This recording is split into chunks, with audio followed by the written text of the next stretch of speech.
For the second day in a row, we begin a show by talking about the Kansas Jayhawks dropping a Big 12 game. Meanwhile, is Baylor coming back to life? You are Locked On College Basketball, part of the Locked On Podcast Network. Your team every day. What's up? Welcome into the Locked On College Basketball Podcast, the only daily national college hoop show out there. I am your host, Isaac Shade, and I want to thank you for joining us on today's show, which is brought to you by FanDuel Sportsbook, the official sportsbook of the Locked On Network. Make every moment more. Visit FanDuel.com/LockedOn to get started today. Coming up on today's show, the Duke Blue Devils drop a road game at Virginia Tech and maybe lose one of their premier freshmen. And Jason Jordan joins me to talk a little bit about Bronny James recruitment being cut down to a top 3 schools. But before we get there, we got to dive into this Big 12 matchup where Kansas now has just their 4th ever 3-game losing streak under Bill Self. I am joined today by the host of Locked On Baylor, Mr. Drake Toll, does great work there for the team out of Waco, Texas. And Drake, here's where I want to start with this game. Baylor and Kansas have played 44 times in the history of this series, and this is the first ever time that Baylor has won back-to-back games in the series. I mean, that is insane to me. What does that mean for this program that has risen over the past half decade or so to national prominence, unheard of? Scott Drew is doing work.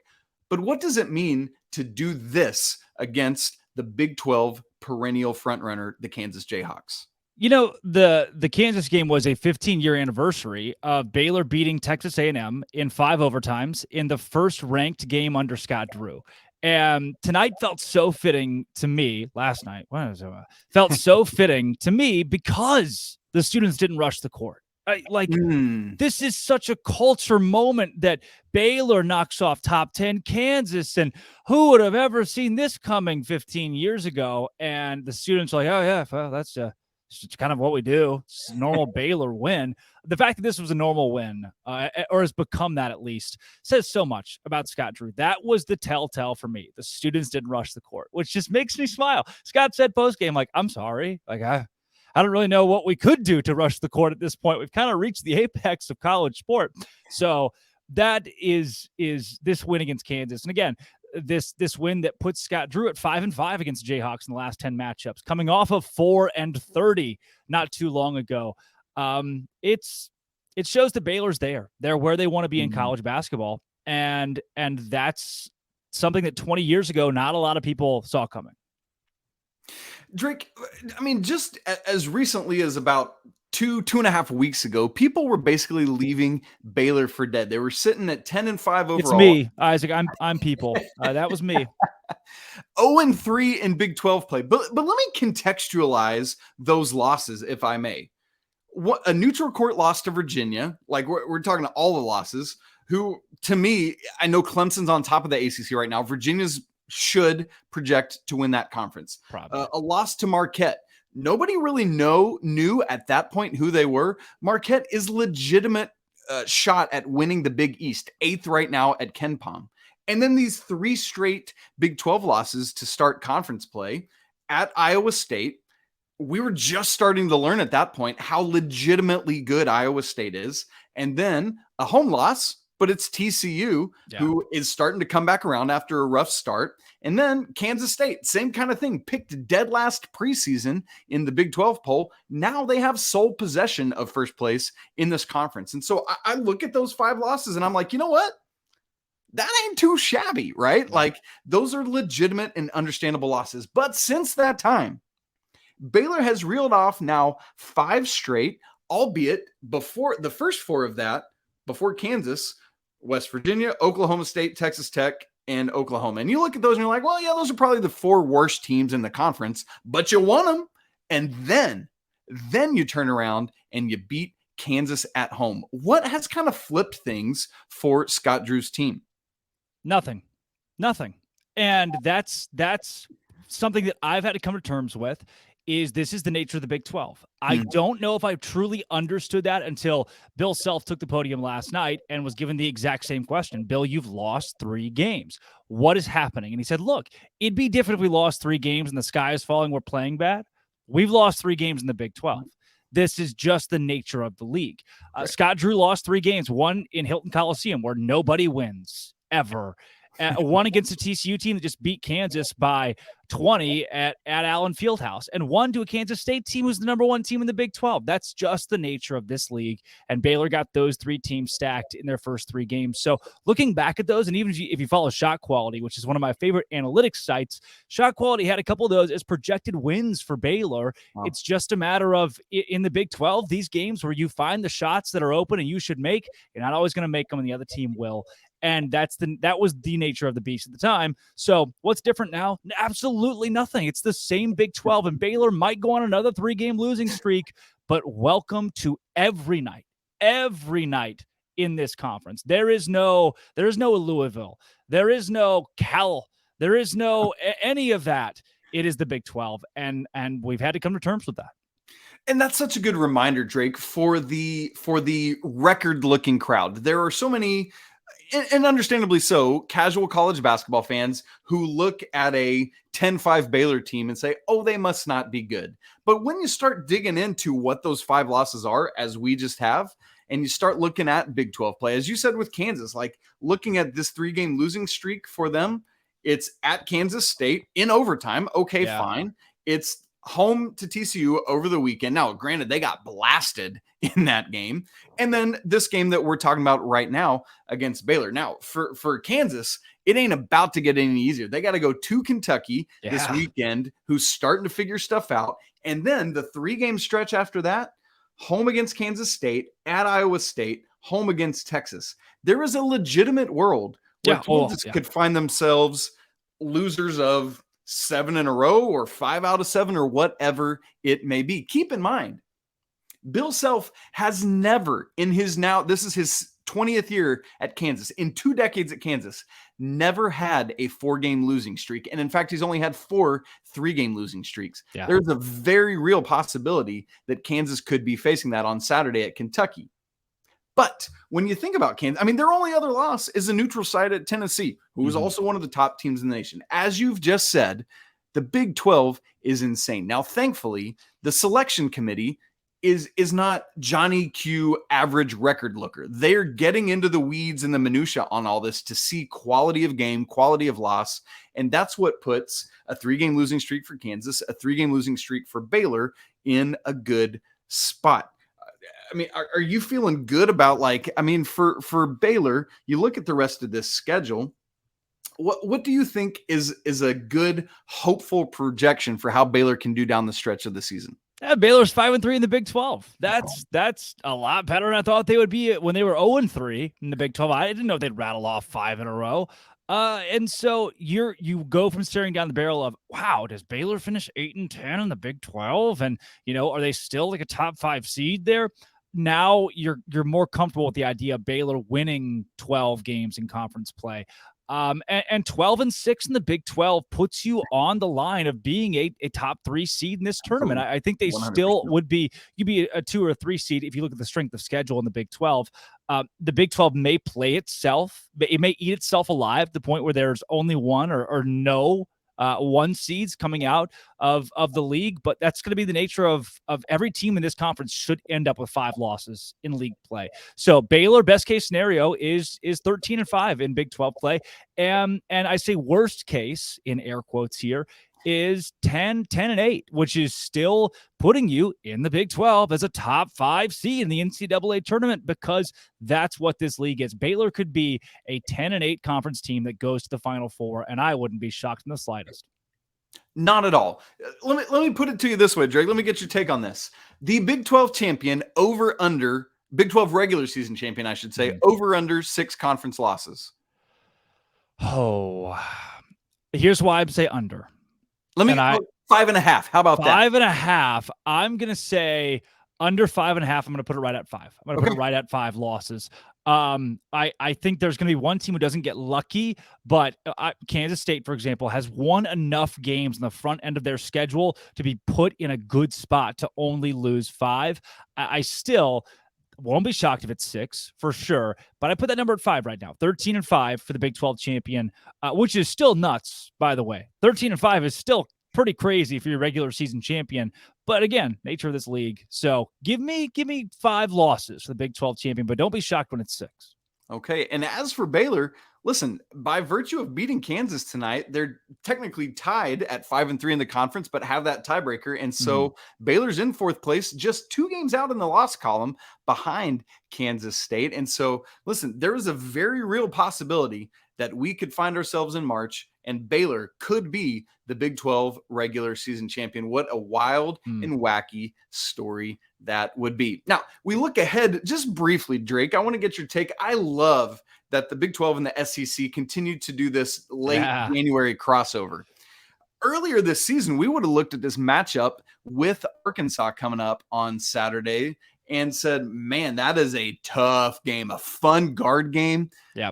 But Arkansas, man, has suffered some big injuries. Trayvon Brazile is out for the season. Nick Smith Jr., we don't know if we'll see him again until Arkansas has hit some tough strides. They've lost, man, what is it now? 4 out of their last 5 out of their last 7. And so this game has lost some luster, but it's still a great crossover. What are you hoping for in this step out of Big 12 play on Saturday? Yeah, Saturday's a good bit away, which is good for some rest for these guys because they need it. But for the talking heads, I'll be previewing this game all week because born and raised in Valonia, Arkansas, with an Arkansas license plate behind me. It certainly means a little bit more to yours truly.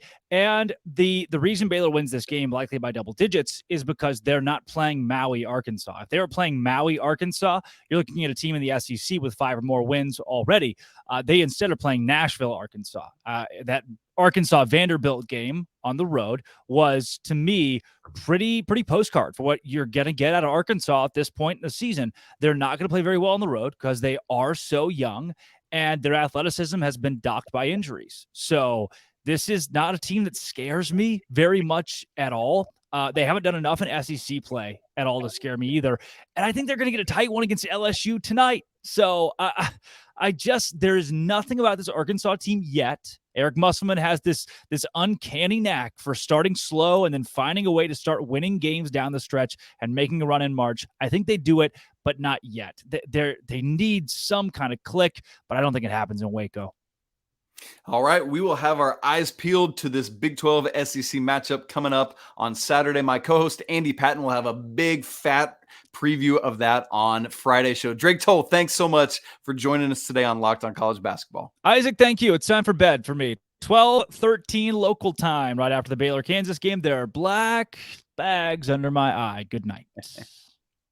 Just before Baylor knocked off Kansas in the first game of ESPN's Big Monday, Duke lost another road game at Virginia Tech, but perhaps more damaging, they also lost Dariq Whitehead. What does it mean for the Blue Devils? We'll get to that in just a moment, but first, today's episode is brought to you by FanDuel. The NFL playoffs are here, and we at Locked On are really excited about our new sports betting partner for Locked On because they're the #1 sportsbook in America. It's FanDuel. If you're new to FanDuel, that's even better because they have so many great features that make betting on sports fun and easy. New customers, join today to get started with $150 in free bets guaranteed when you place your first $5 bet. Just sign up for free at FanDuel.com/lockedon. FanDuel has all your favorite bets from the money line to point spreads to player props. Plus, you can even combine your bets for a chance at a bigger payout with the same game parlay. By the way, the lines for this weekend's AFC and NFC conference championship games are out on FanDuel. Eagles favored by 2.5 over the 49ers and the Chiefs by 1.5 over the Bengals. Hopefully, Pat Mahomes will be ready to go. All of this on an app that's safe, secure, and super easy to use. So football fans, do not miss out. Place your first $5 bet to get $150 free in bets, win or lose at FanDuel.com/lockedon. Make every moment more with FanDuel, the official sportsbook partner of the NFL. Well, the Duke Blue Devils went up to Blacksburg, Virginia, a couple days after holding serve at home against Miami. A big win, Jeremy Roach back. And JJ and I thought we would be here today talking about Duke picking up a big-time home victory over a Virginia Tech team that is much better than their record indicates, but that is not to be the case as the Blue Devils fall 78-75 there in Blacksburg. And JJ, we'll get to the game in the moment, but I think the biggest question I have right out of the gate here, man, Dariq Whitehead. This looks to me, unfortunately, like I don't want to speculate, but man, classic telltale signs of perhaps an Achilles tear. We'll obviously wait to see, but if that's the case, Jon Scheyer's going to probably be without Dariq Whitehead the rest of the season. What are your thoughts on what you saw with that? Yeah, really tough. And you watch the replay over and over, not a whole lot of contact for Dariq, and then immediately grabs that lower leg, or the ice was taped after the game, or towards the end of the game, I should say, and Whitehead came out of the tunnel to kind of watch how the rest of the game unfolded. It just didn't look great. Haven't heard anything official from Duke just yet, much less Jon Scheyer speaking to the injury. It just does not seem optimistic for Duke basketball moving forward, which really stinks because Dariq Whitehead was one of the top recruits in the entire country, got off to a slower start because he broke his foot in preseason, and now it's just had a bad run of luck here for Duke this season.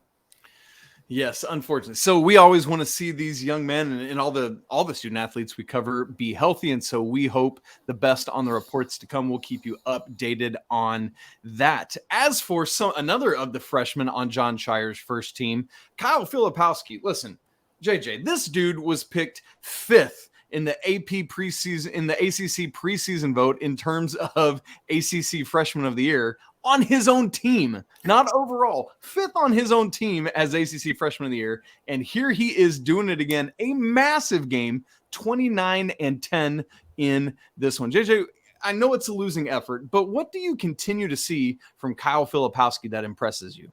Yeah, he does a little bit of everything, Isaac, from scoring the basketball to his rebounding numbers and efforts as well. Finished with a career-high 29 points on Monday night against Virginia Tech to go along with those 10 rebounds. As you mentioned, he was his 4th consecutive double-double in the outing, and the shooting numbers came back into play for Flip. 4 of 8 from three-point range against the Hokies. He had really dove off since his first 10 games of the season, was struggling with that outside shot, but after a shooting performance like that, expect more impressive numbers to come from him in the games to come because he has been a really dynamic and special player for Duke. For my money's worth, he is the runaway freshman of the year in the conference, and right now is the stalwart for Duke. Now, one of the things is that Duke thankfully has gotten Jeremy Roach back into the mix. For me, he is integral to what Duke is trying to do. What do you see in terms of bringing this level of seniority, experience back on a team that, as often has been the case at Duke recently, relies on a lot of freshmen? What can Jeremy Roach do to help steady this team down the stretch? Yeah, and Jon Scheyer's first season taking over for Coach K, we all know what that captain spot meant for Coach K with his teams. The same's going to go for Jon Scheyer and his tenure, and he only made one captain designation this year as voted on by fellow teammates, and that was Jeremy Roach. So to be without him for a 3-game stretch was difficult for the Duke team. Really impressive to see him on Saturday come back with those 14 points off the bench in the win against Miami. And then his performance against Virginia Tech on Monday night, 6 points for Roach. So a little bit inefficient shooting the basketball. But as Duke continues to move forward, his play is going to be pivotal, along with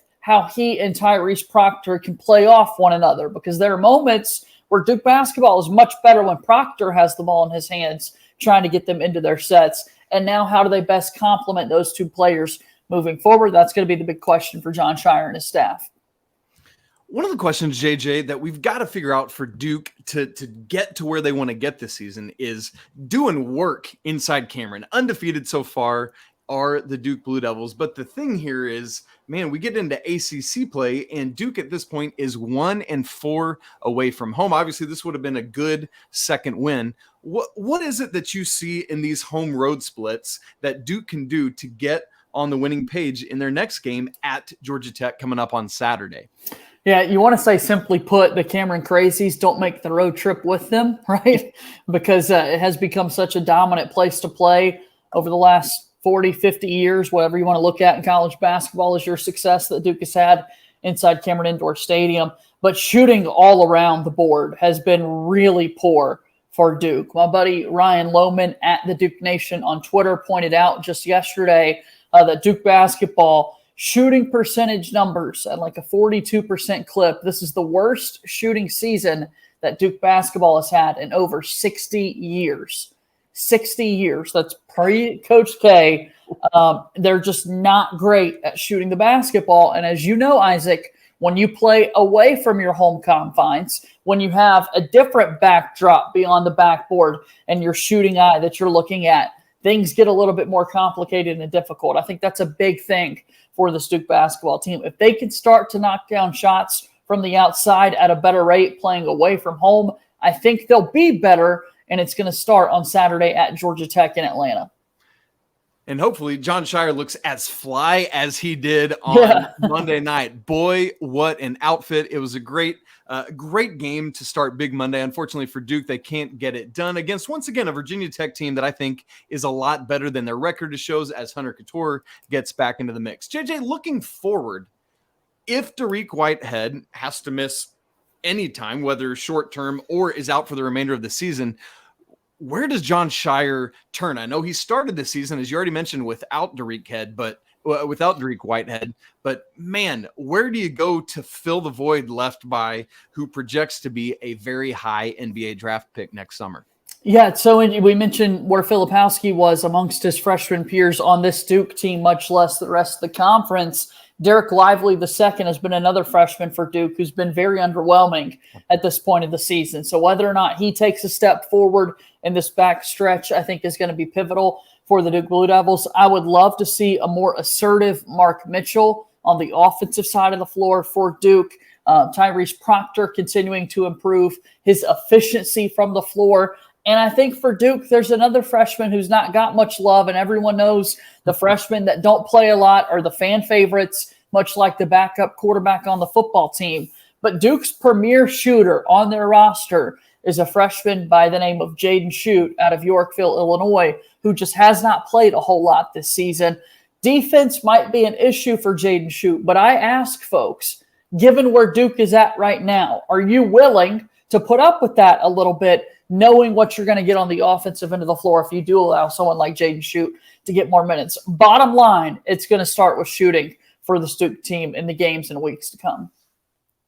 What about the experience that Ryan Young brings? I mean, I know with Lively not being what most people expected to be, it's been Young that stepped into the starting lineup. Is there some level of like things that he and Roach can do as the experienced veterans to help really circle the wagons and bring things together? I love Ryan Young. He has been a really fun player to watch this season. His offensive rebounding numbers are absurd. It doesn't really look like he's doing anything impressive to grab all of those offensive rebounds. When you're watching his tape on the offensive end, it looks as though his post moves are something that you would see at the local YMCA with just how efficient old man type game that Young has. But yeah, he's been a really great bonus for the Duke team. Needs to improve a little bit on the defensive end of the floor. Has a bad tendency to kind of drop into drop coverage on a pick and roll. But nonetheless, he has really been a focal point for the Duke team this season, and you really want to see those rebounding numbers continue. All right. We will keep our eyes peeled to see how Duke does moving forward. As we mentioned, at Georgia Tech on Saturday, looking for that second road win of the season. But after that, it is a gauntlet. Hosting Wake Forest, hosting North Carolina, at Miami, at Virginia, finishing off that 4-game stretch on Saturday, February 11th. I think we'll know a lot more about Duke and where Jon Scheyer stands in his first season when that stretch comes to an end. JJ Jackson, thank you so much for your time. Appreciate the time as always, Isaac. Thank you. Well, we turn our attention now to some college basketball recruiting. And here with us, as always, is college basketball recruiting insider, Mr. Jason Jordan. We'd like to thank LinkedIn Jobs for being the official college basketball recruiting sponsor across the Locked On network. These days, every new potential hire can feel like a high-stakes wager for your small business. That's why LinkedIn Jobs helps you find the right people for your team faster and for free. So post your job for free right now at linkedin.com/lockedoncollege. Terms and conditions apply. So, Jason Jordan, here we go. Last week, we got the news that Bronny James, the son of LeBron, has narrowed his selection of schools down to a top 3 of Ohio State, Oregon, and USC. This is according to the LA Times. And listen, I've also seen that his commitment, he said, is still potentially open. So my opening salvo to you is this. Jason Jordan, do you think that Bronny James will ultimately commit to one of these 3 schools? Yeah, probably. If I were, granted that there has been no leakage, shout out to them for no leakage. I mean, the camp is strong, if ever there were a camp that would not leak, it would be the James camp. So shout out to them for that. But yeah, like if I'm waging a bet, I would definitely say these 3 have consistently, in my conversations, been the strongest 3. And maybe that's where that comes from. I don't know. Like, I always knew that the recruitment would go like this. Like they would be like, hey, we heard, it would but then the funny thing is I was laughing because when I saw that report, I said, they're going to come out and say that's not true, because they want to control everything, if it didn't come from them, they're going to say it wasn't true. And then they came out and said it wasn't true. They're open to everybody, get on in there, UNC Greensboro. So, this is kind of the way it's gone, but yeah, those back channel conversations, I would say those are the names that continually come up and they make the most sense. Yes, for sure. And so one of the things is recently USC signed a deal with Jerry Jones, the owner of the Dallas Cowboys, who pour one out, lost in the NFL playoffs on Sunday. The USC signed a deal with them, Silver Star merchandise, which Nike will continue to supply their on-field, whatever. There's all the ins and outs of that. But the question is, with LeBron's affiliations with Nike, with Oregon and Phil Knight being right there, with everything with Ohio State, does that in any way play a factor in hurting USC's chances, particularly given that Bronny has already signed an NIL deal with Nike? I think what probably hurts USC even more than that is having Isaiah Collier and Silas Demery already in that class. I mean, these are 2 guys that I think are, let me stop because I always get in trouble when I'm honest. Well, Isaiah Collier is Isaiah Collier, but Silas Demery, people will understand why he's a bad man in college because apparently they're not understanding right now. Plays at Combine, one of the top floor generals in the class, if you ask me. But I think that's probably even greater than what you're talking about. I think it, because at the end of the day, the business is going to make sense wherever he goes. Believe me, NIL business will make sense. Even if he's at USC, he could go to an Adidas school and the business is going to make sense because he's not going to go if it doesn't. You know what I'm saying? They're very business savvy. So I think the on-court part is the part that will be the determining factor. And with the log jam there, I think that will probably hurt USC more. Now, will he still go there? Potentially. Yeah, I know he and Isaiah Collier are really close. So we talked about that, me and Isaiah, when I did the longer story on him a couple months ago. So, and I think Bronny's a great role player. I've always said that. A great role player, not a star, great role player who I wish would have time to develop to see how far he could take it, but I don't think they're going to give him time. So given that personnel then, Jason, would you say at this point you probably lean more Oregon or Ohio State when it's all said and done? Yeah, I say that, but then I forget. Then I remember USC is in LA. And, they're big on marketing and branding and stuff like that. And so what a better place to be. I mean, do you want to be for branding? Do you want to be in Ohio or do you want to be in LA? You know what I'm saying?